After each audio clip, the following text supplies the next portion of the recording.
예수님께서 부활하셨습니다. 네, 할렐루야. 부활의 새로운 생명이 우리 모든 성도님께 임하시기를 기원합니다. 예수님 부활의 의미는 예수님 부활은 곧 우리의 부활입니다.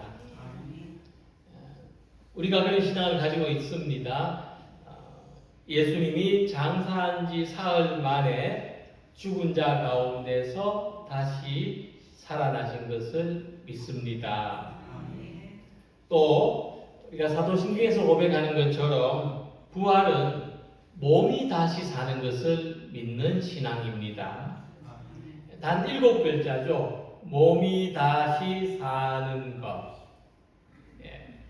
단 7글자를 믿는 것이지만 부활신앙의 의미는 우리 전생애에 영향을 끼칠 만큼 깊고 넓다는 것을 말씀드리려고 합니다.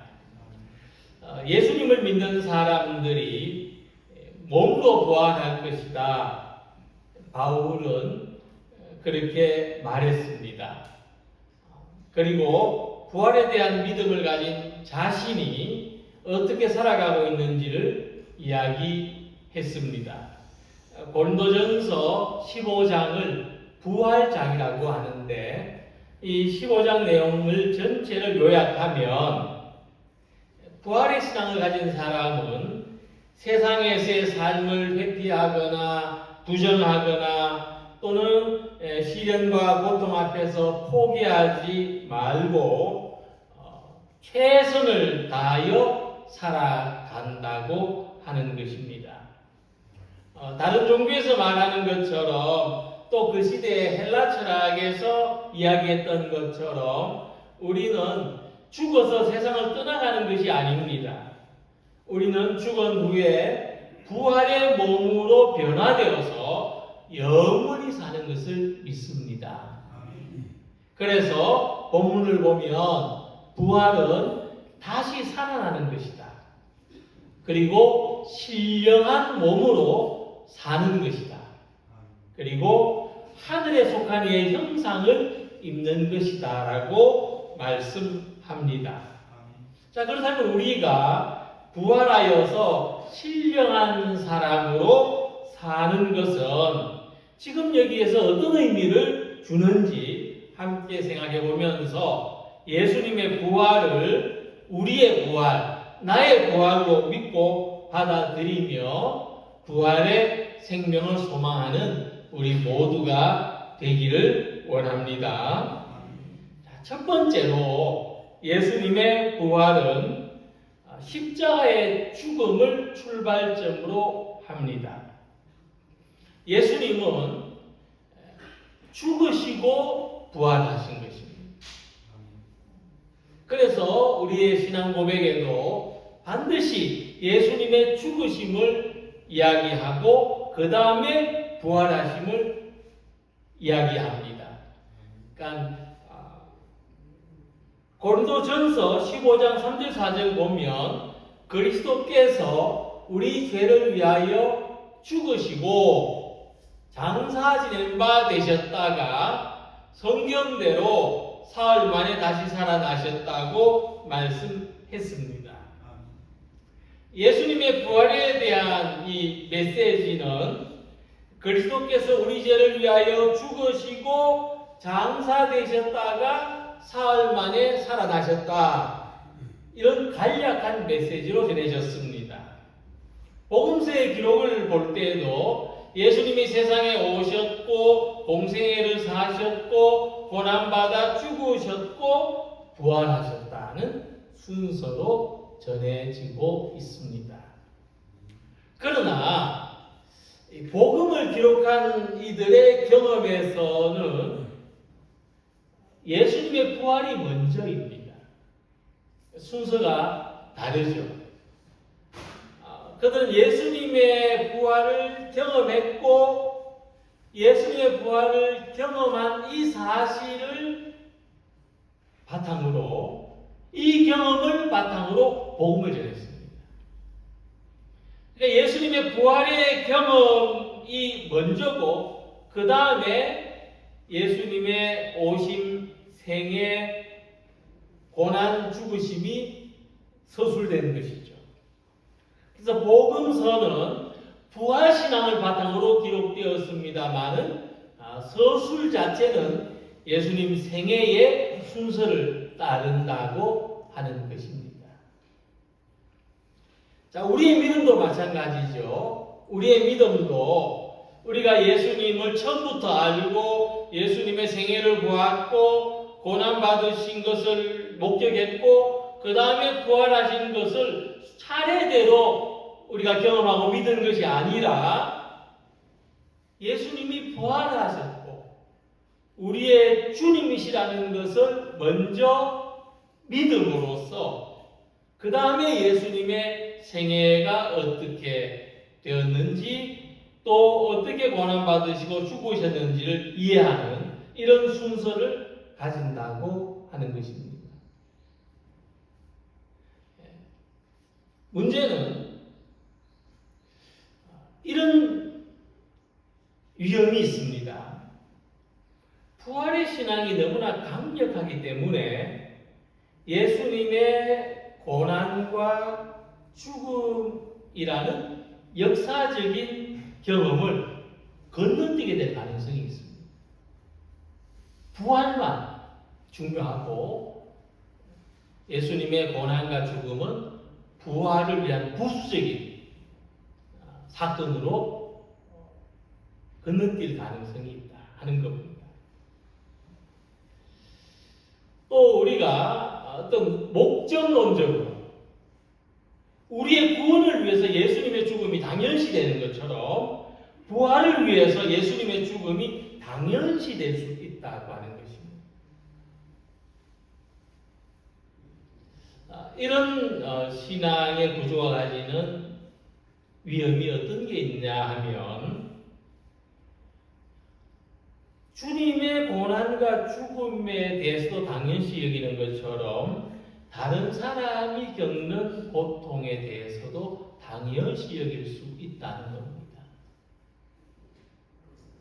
다른 사람의 고통을 같이 느끼고 아파하고 위로하고 이 세상의 전쟁으로 고통받는 사람들을 긍휼히 여기고 이 전쟁이 빨리 끝나서 많은 사람들이 평안을 얻기를 바라기보다도 하나님이 복을 주시려고 아프게 하신다든지 다 고쳐주실 거니까 괜찮다라고 한다든지 아프다 힘들다 자꾸 하는 건 믿음이 없는 거야 라고 한다든지 먼저 이해가 필요하고 그 다음에 격려가 필요할 텐데 이해 없는 격려 공감을 전혀 하지 못하는 것 다른 사람의 고통을 가볍게 여기는 태도로 이어질 수가 있다고 하는 것입니다. 그래서 우리가 진정한 부활의 믿음으로 나아가려면 예수님의 고난과 죽음에 대한 자각이 있어야 되고 그것은 우리의 죄 때문이라고 하는 인식을 바탕으로 합니다. 그래서 사도 바울은 에베소서 2장 1절에 이렇게 말씀했습니다. 그는 허물과 죄로 죽었던 너희를 살리셨다. 이 말씀이 의미하는 것은 우리 죄를 대신하기 위하여 죽었던 우리를 살리기 위하여 예수님이 죽으셔야 합니다.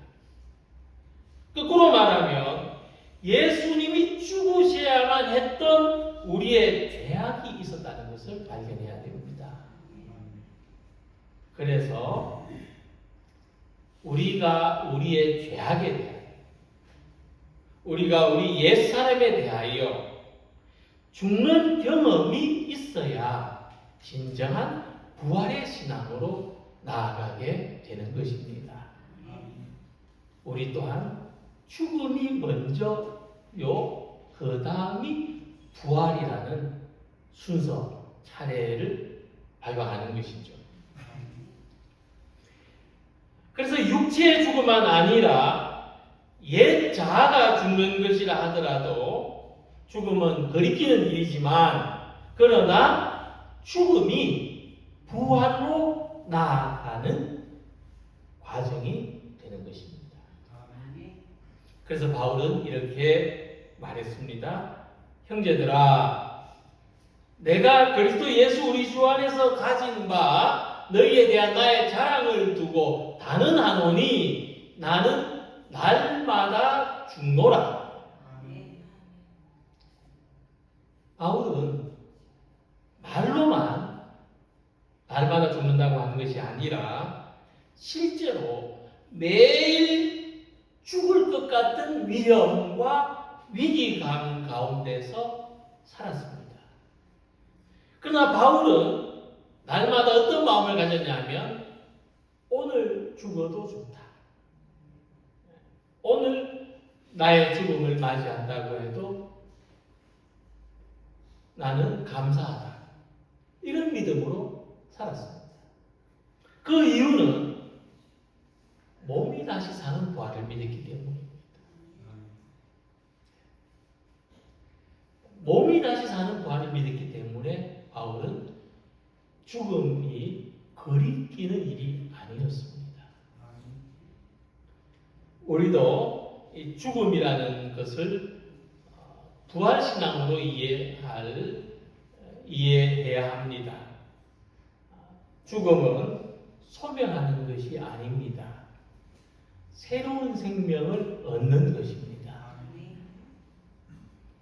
그래서 42절 44절에서 썩을 것으로 심고 썩지 아니할 것으로 다시 살아나며 욕된 것으로 심고 영광스러운 것으로 다시 살아나며 약한 것으로 심고 강한 것으로 다시 살아나며 육의 몸으로 심고 신령한 몸으로 다시 살아난다.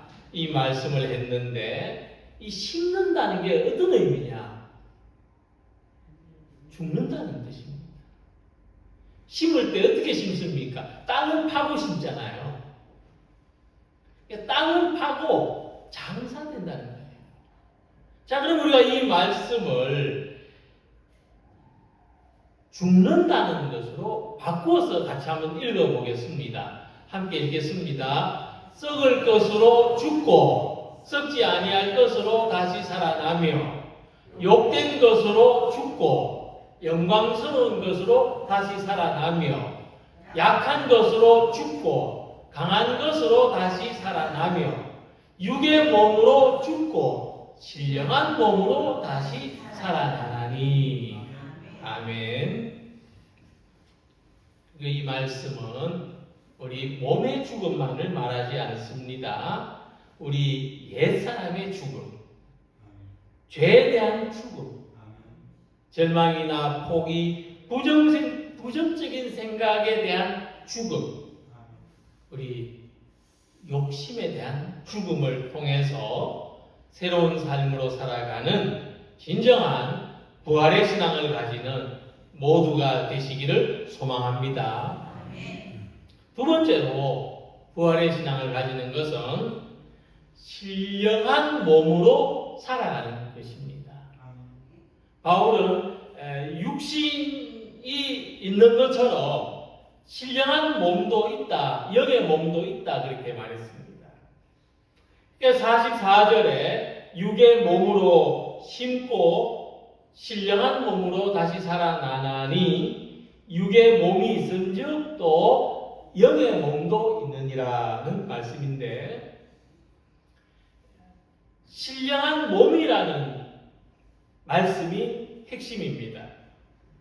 근데 우리 그리스도인 중에는 잘못하면 몸의 부활을 믿는 것이 아니라 영혼이 산다고 믿을 수가 있습니다. 그러나 우리 신앙은 영혼 불멸이 아닙니다. 영혼이 사는 것을 믿는 것이 아니고 몸의 부활을 믿습니다. 가장 근본적인 이유는 예수님께서 영혼으로 다시 사신 것이 아니라 몸으로 부활하셨기 때문입니다. 복음서의 기록을 보면 예수님이 몸으로 부활하셨다고 하는 여러 가지의 증거를 줍니다. 첫째로 예수님의 무덤이 비어 있었습니다. 그리고 예수님이 몸으로 나타나셨습니다. 둘째로 도마가 예수님의 옆구리에 창에 찔리신 것과 손과 발에 못 박힌 자국을 확인해 보았다는 겁니다. 그리고 세 번째, 엠마오로 가던 제자들과 갈릴리 호수에 있던 제자들이 부활하신 예수님과 함께 식사를 나누었다는 겁니다. 이렇게 예수님은 몸으로 부활하셨는데, 그러나 예수님은 육의 몸으로 똑같이 살아나신 것이 아니라 신령한 몸으로 부활하셨다는 겁니다. 바울은 그것을 영의 몸이라 하고 있습니다. 우리도 예수님처럼 부활하면 육의 몸과 똑같이 부활하는 것이 아니라 신령한 몸으로, 영의 몸으로 부활하는 것입니다. 그래서 이 둘 사이에 대조가 되는데, 육의 몸과 신령한 몸이 뭐가 다르냐?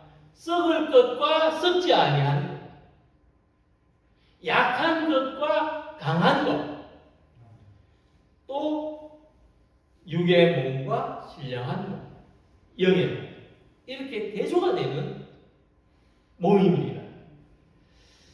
그래서 이 썩을 것 또는 약한 것, 또 이것은 항상 우리 몸이 가진 한계를 말해주는 것이죠. 몸에 속해 있는, 육의 몸에 속해 있는 한, 우리는 이 한계들을 경험하면서 살 수밖에 없습니다. 그래서 예수님의 부활은 우리에게도 삶에 대한 새로운 소망을 줍니다.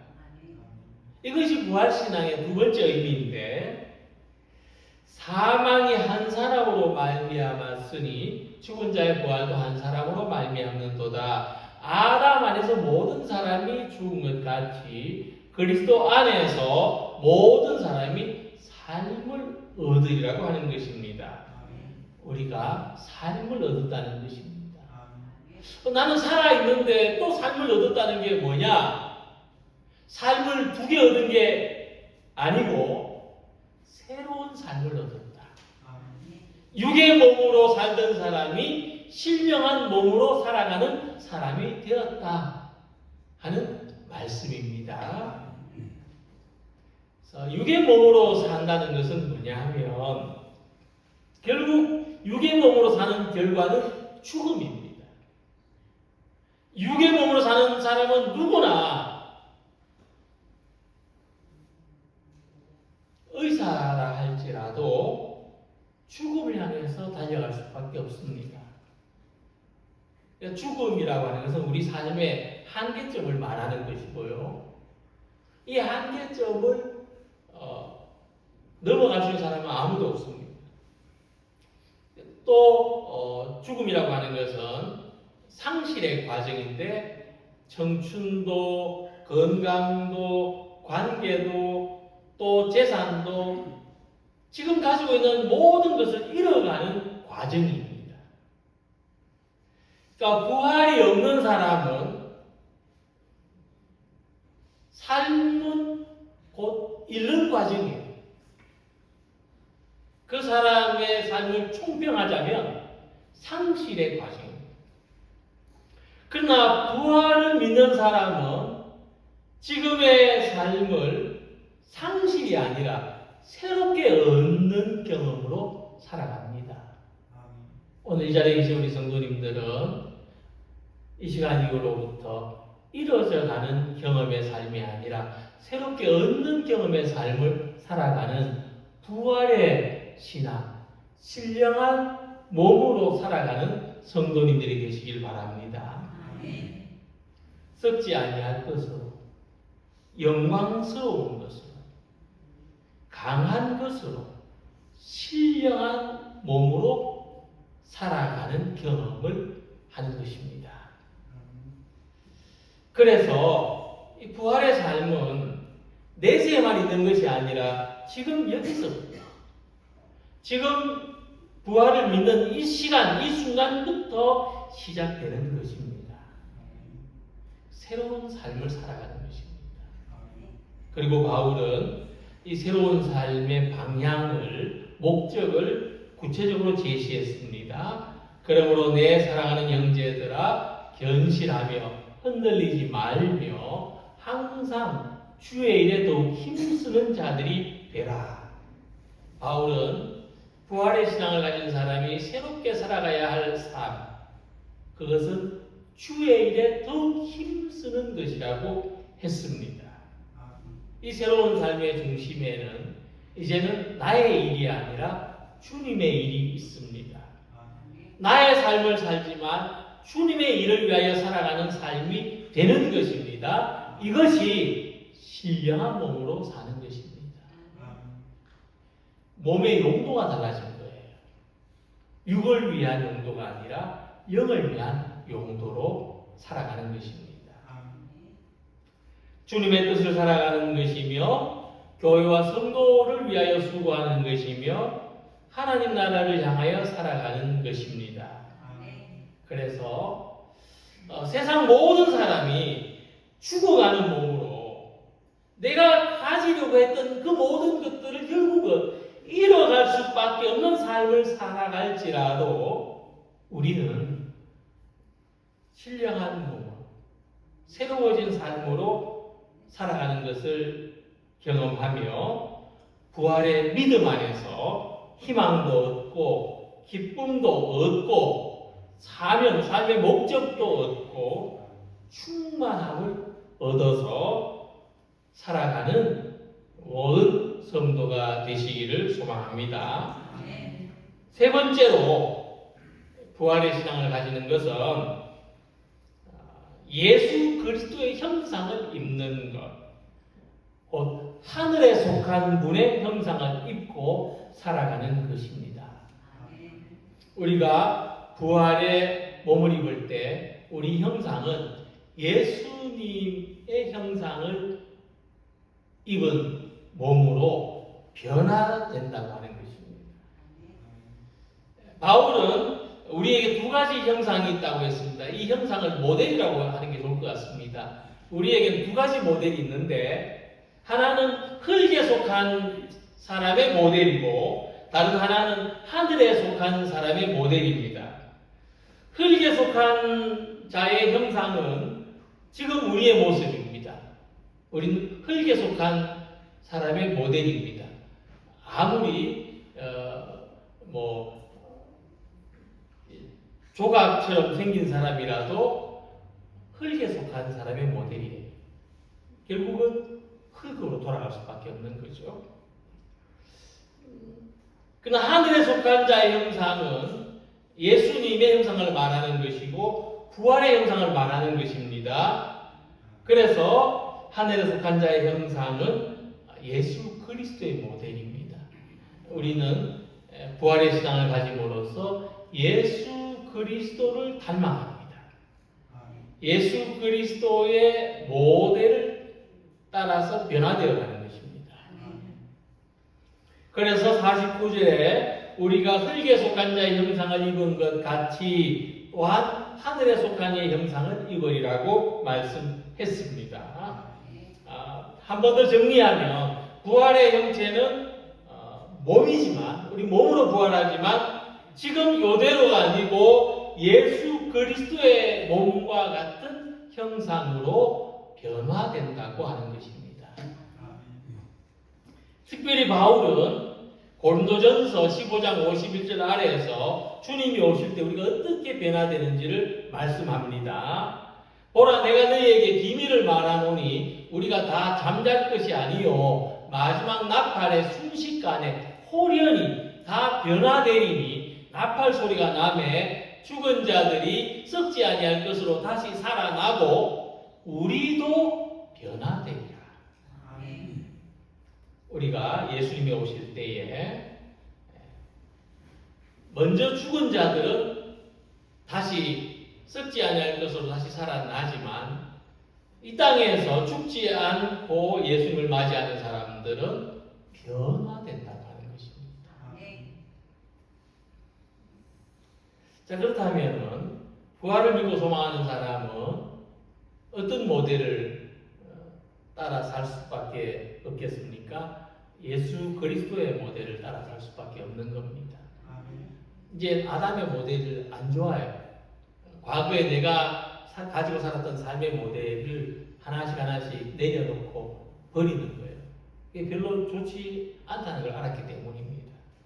그보다는 더 좋은 예수님 닮아가는 삶, 예수님의 삶의 모델을 하나씩 갖추어가게 되는 것입니다.